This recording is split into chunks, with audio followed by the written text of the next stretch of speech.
Let me try to explain a couple things. One, why I don't eat meat, and two, why I've always been apprehensive about teaching astronomy. Near Earth objects are a bit meatier for my taste.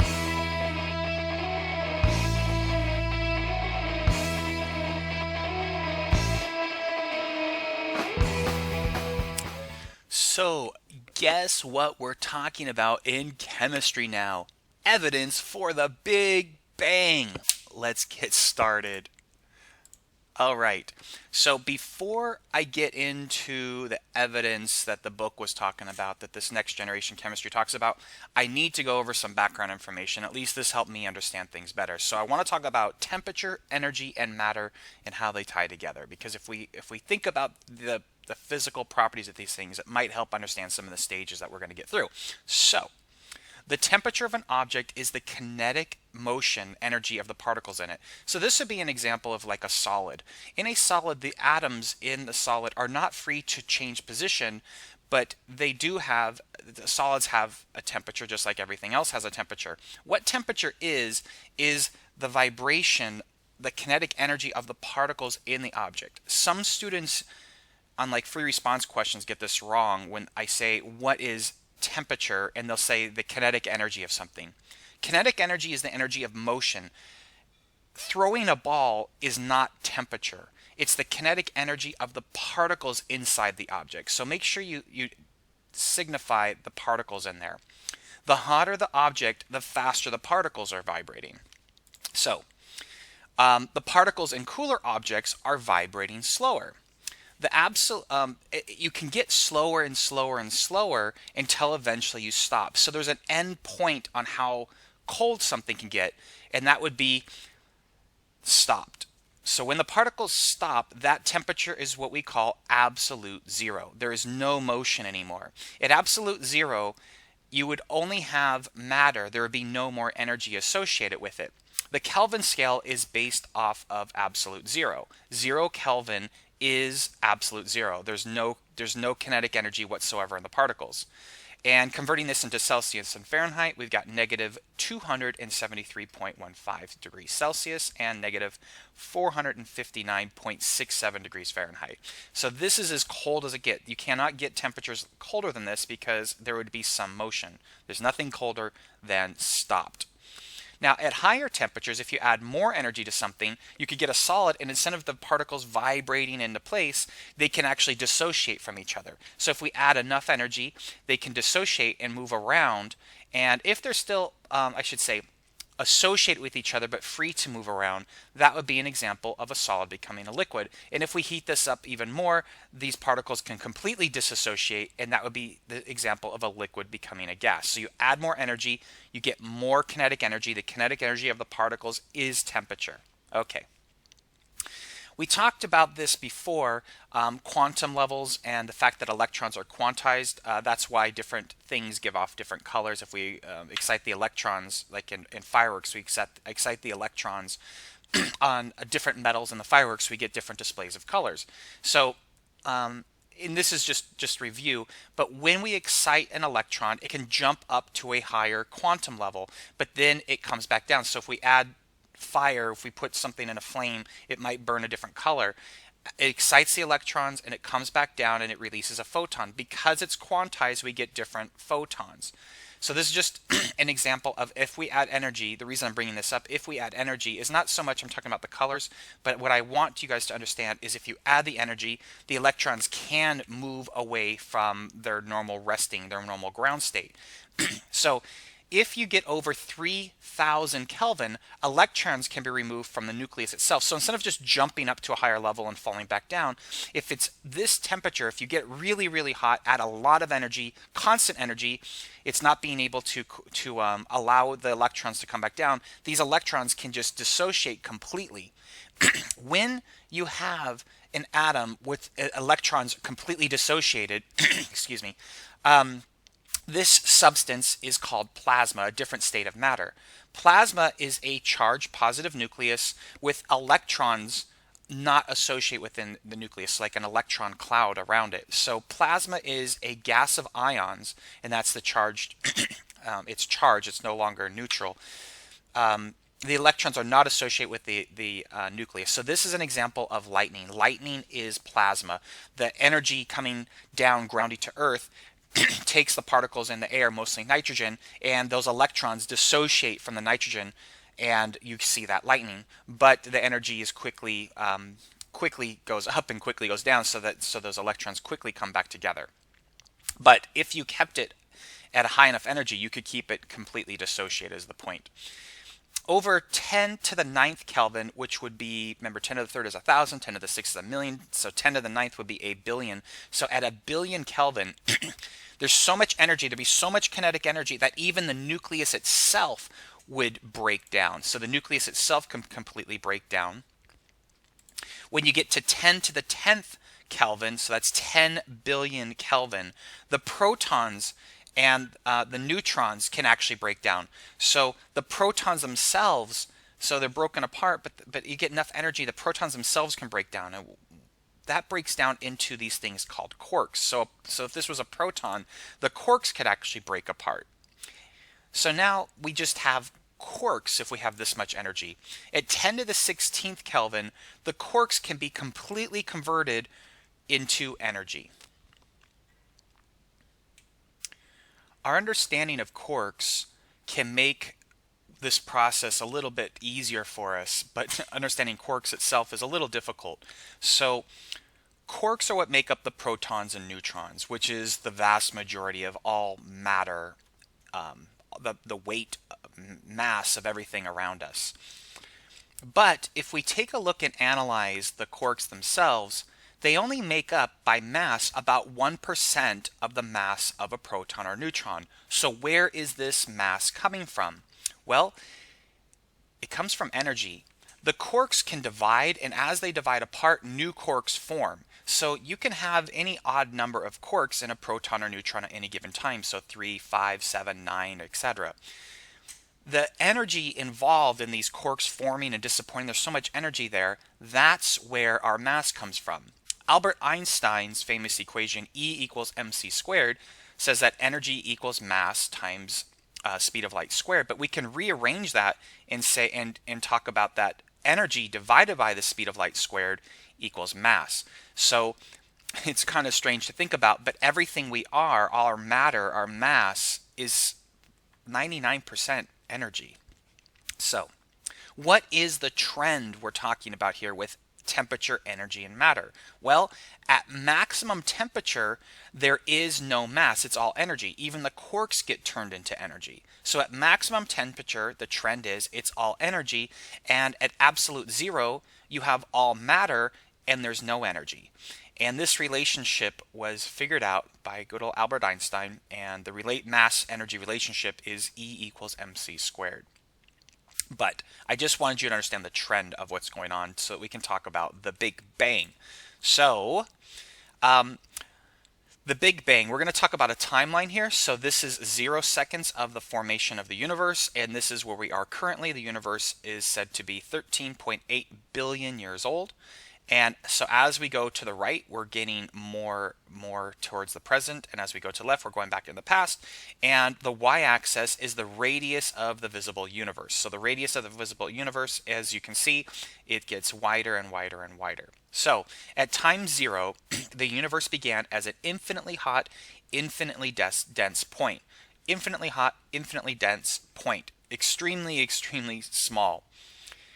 At time 10 to the negative 43rd seconds. This is called Planck's time. Planck, by the way, is the main contributor to the idea that electrons are quantized, that when they come up and down, and how much energy they release off of that. Planck did massive contributions to that field of us to us to understand. So below this time, below Planck's time, the laws of physics break down. We cannot know what happens before this time. So things like gravity, strong forces, weak forces, electromagnetic forces, they don't work in normal terms of physics before this point. So the universe is said to be 10 to the negative 35 meters at this time, and the temperature is 10 to the 40th Kelvin.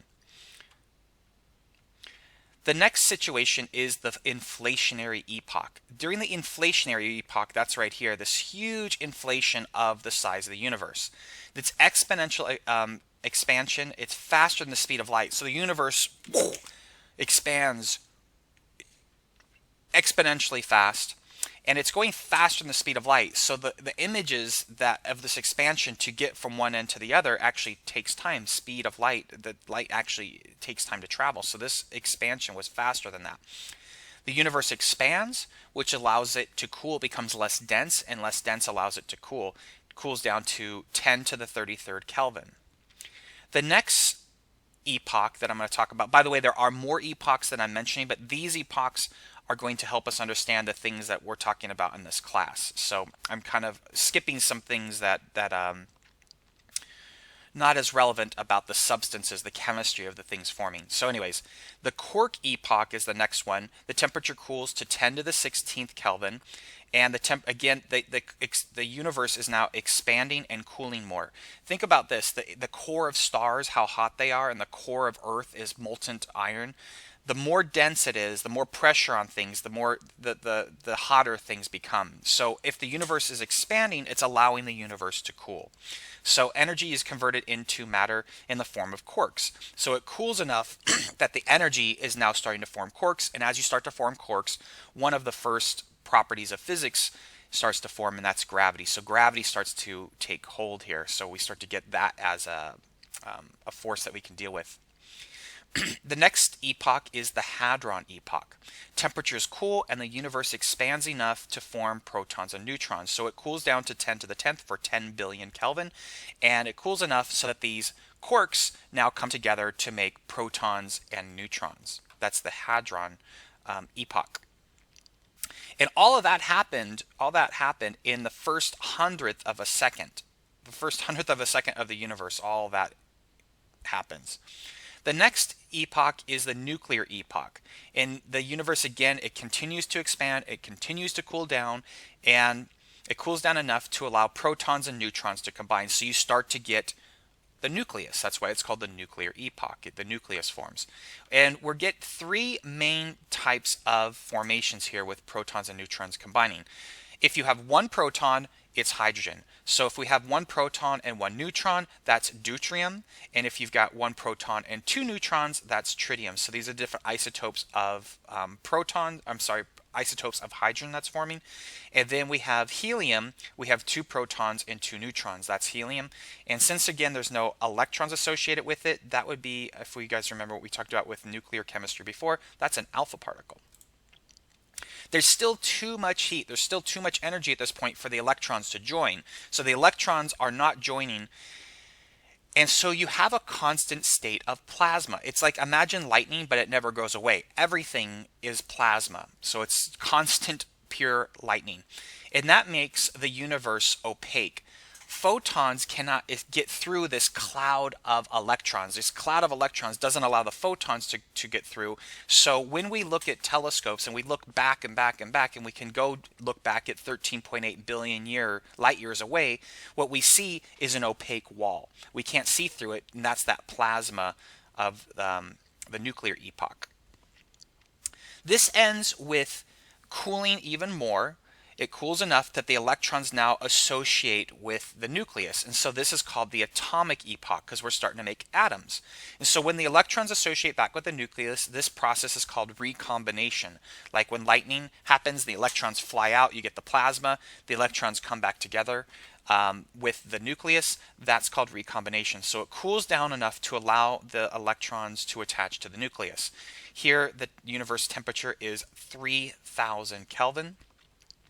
And we start to get the first elements forming during the atomic epoch. We have hydrogen making up 75% of the universe by mass, and we have helium making up 25% of the universe by mass. As the electrons start collecting with the nucleus. The electron clouds start to disappear because these electrons are associating with the nucleus, and what we start to get is a transparent universe. We can now see, so at this time, so at 380,000 years after the universe was formed, we can start to see anything before that or after that time. We can see a transparency of the universe. So what we look up in the sky right now is transparent. We can see. Once it becomes transparent, electromagnetic waves, photons, are allowed to escape. And so these photons are allowed to escape at this point and in the form of cosmic microwave background, so CMB. So this is cosmic microwave background radiation is allowed to escape. This radiation is the first type of electromagnetic waves that we get from the formation of the universe. When you aren't tuned to a radio station, you're in between stations and you hear that static, about 5% of that static comes from cosmic microwave background radiation. When you get in between tuning on TV stations and you get just that static, that white, gray, black static and that hissing, again, that's about 5% cosmic background, microwave background radiation. So those are signals that you're actually like interpreting in sound and color from the formation of the universe. The next epoch is the galactic epoch. So now these hydrogen and these helium elements start to, as they start to form in the universe, gravity starts to attract them towards each other. But these are enormous clouds, enormous clouds. This tens or hundreds of thousands of light years in diameter, and these forms the first galaxies. These galaxies are just nebulas. They're just clouds of hydrogen and helium. And then what starts to happen? The gravity starts to pull in on those particles, and we start to get pockets of stars forming. So we got this nebula, and it starts to pull in, and you start to get stars forming in that gigantic galactic nebula. So you start to get stars that are forming in this area. So that would be what we start to see is these old stars when we look back in time. We start to see these old stars that are made only of hydrogen and helium. In this process, so 3 billion years after the universe was formed to now, so like the last 10, 14 billion years, we have been in the stellar epoch, which we still are today. Hubble's law is that the galaxies now in the stellar epoch, we can see these galaxies and the stars. The galaxies are moving away from each other at speeds proportional to their distance. So if we take a look at a singularity of the universe, this single point, there was a big bang. So as again we're going down in time, we get this opaque universe, and then we get galaxies forming. So now what we see is the galaxies are drifting further and further apart, and they're drifting apart at a speed proportional to the distance from each other. So the further away they are, the faster they're moving apart from each other. This leads us to the Raisin-Bread model. So think of the universe. Remember, during the inflationary epoch, the universe expands really quick, and this model, to explain what's going on, the Raisin-Bread model, is kind of an interesting model because instead of thinking of like one point and all the stars came from the single point, think of it as the stars now, the galactic epoch, these nebulas are forming, and these galaxies are forming in this space here.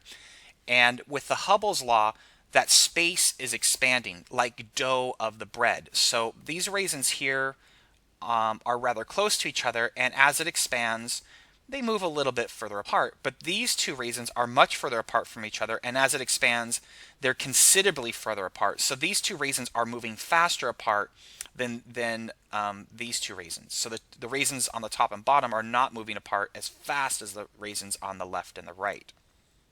So this is happening to our galaxies as well. Space in our galaxies behaves like the dough in this model. The more space between the galaxies, the faster they move apart.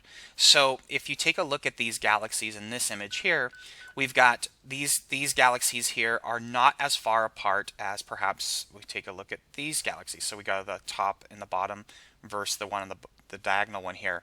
And as the universe expands, as space expands, these are moving apart, but not as much as these two moved apart. So the more space between things, the more they're moving apart. So why do the raisins move apart? What's causing the raisins move apart? What's the energy that's allowing them to move apart? It's the energy from your oven. It's the heat. So you turn on your oven, and the oven warms the dough, and it cooks the dough, and the bread rises. But what is the energy that's allowing space to expand? This is called dark energy. Dark energy is the energy basically that is allowing space to expand. We can't sense it, we can't detect it, we don't know what it is. Basically, we know that there should be some energy that's making space expand. We can't explain it, and that's my definition of dark energy. It's the energy of something we don't quite understand. That's making space move apart. Now, if you look up in the sky, you can see that, especially at night, you can see that it's mostly space. The universe is mostly space. And when you have these great distances apart from each other, there's more and more space. That space moves faster and faster. It's said that the universe, from what the research I found, is 70 to 75% of the universe is dark energy. If we talk about what the universe is made out of, it's made out of something we don't understand. And if we take a look at galaxies and the particles of galaxies and how fast these stars are moving around the center point of a galaxy, and we take a look and we try to calculate all the mass in the galaxy, it doesn't make sense. There's not the calculations. There's not enough mass in a galaxy to hold the stars together. So in a galaxy, they're spinning so fast, and there's not enough mass that they should be just spreading out. The stars should just be flying off into space.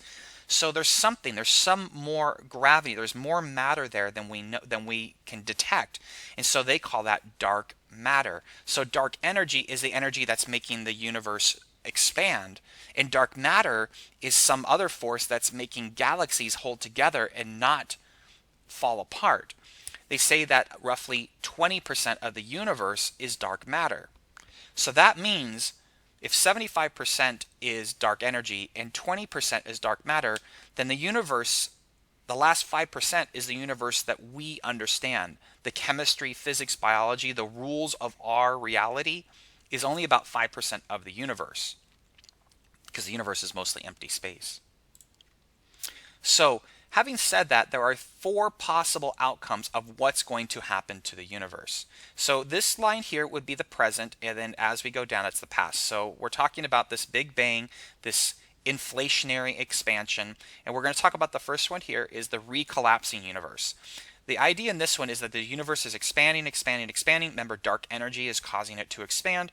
And then this theory is eventually dark matter will start to balance out with the dark energy, and the universe will stop expanding, but then dark matter starts overtaking the universe, and it starts condensing again. And it condenses and it collapses into itself and crushes into a single point.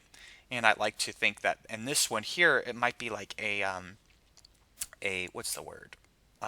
Reincarnation of the universe. It all comes crashing together, and then in that crash it makes a big bang. So perhaps the universe is just expanding and contracting and expanding and contracting.